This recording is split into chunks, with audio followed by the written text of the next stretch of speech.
August was certainly an eventful month with a flurry of data releases and some surprise events.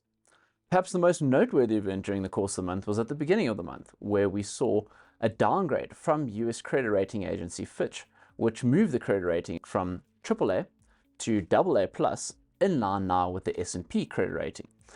They cited concerns over fiscal deterioration, and particularly of what is concern to us is the hefty amount of fiscal issuance that is taking place more recently on short-term denominated debt by Janet Yellen, the US Treasury, where that is at a much higher cost compared to the belly and longer end of the curve.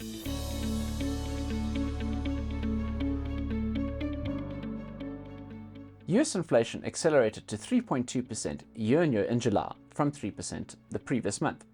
However, the issue remains around core inflation, which strips out your more volatile components such as food and energy prices, which is untenably high, sitting at 4.7%. So it's unsurprising that at Jackson Hole, Fed Powell did reiterate the need to keep rates high for longer. And in fact, he did reiterate the fact that he needs labor market conditions to deteriorate, he needs growth to be below trend in order for inflation to trend back to 2%. So that was the main takeaway at Jackson Hole, that real rates will likely be tighter for longer to quell the inflation trajectory. Financial conditions have loosened materially since October last year for many reasons. We've seen Fed interventionism in the banking sector, we've seen drawing down of the Treasury General accounts, and we've also seen materially lower interest rate expectations by market participants and pricing in the futures curve. We think that the selective fiscal issuance from Janet Yellen on shorter dated debt is also helping some of the liquidity dynamics more recently. The main reason for this is that it incentivizes reverse repo users such as your banks, your hedge funds, your pension funds, etc. to now buy primary issuances of T-bills, leaving liquidity dynamics relatively stable.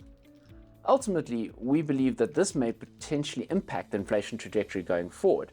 So we think that inflation from a level perspective can potentially reaccelerate in the second half of the year, particularly because favorable base effects compared to what we saw with inflation last year and the recent acceleration of oil prices more recently may well present upside risk to the inflation trajectory by year end.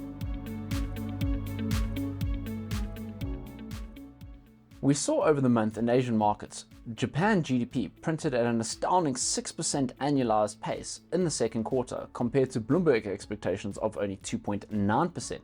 So the economy there really remains on a solid footing. However, going across to China, we see that a number of new measures have been implemented to reinvigorate the economy. This includes easing some mortgage rules, we've seen the foreign exchange reserve requirement cuts, we've seen on new listings of IPOs that certain rules have been implemented to reinvest in their business lines, among other several changes that have taken place to stimulate the economy.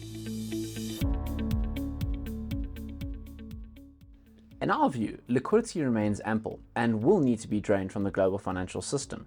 So heading into next year, given the fact that we believe that there's potential upside risk to inflation, we think that real rates will certainly need to be positive as we head into the new year to quell the inflation trajectory and really to drain the amount of liquidity that is flushing in the system.